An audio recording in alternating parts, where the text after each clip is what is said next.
Ndisuka eState Larville phantsi kweproject Siphathisane.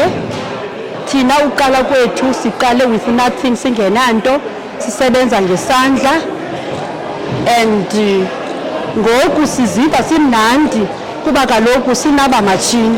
Siyambulela nje uMEC ngokusiphathela inhlalo engcono okubana asiphe aba machine, and then ke ngoku ifuture yethu phambili izaba ngcono ngokusipha aba machine. Ngeno kokubana sinaba machine sikuzavuleleka umsebenzi kakhulu nakakhulu. Umnqweno wethu okubana siqeshe nabanye abantwana bolutsha.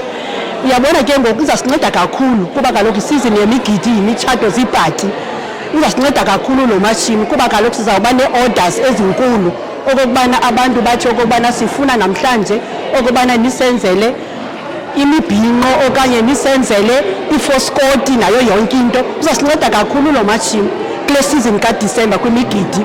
Siyavuya MEC nee-officials zakho enkosini kakhulu.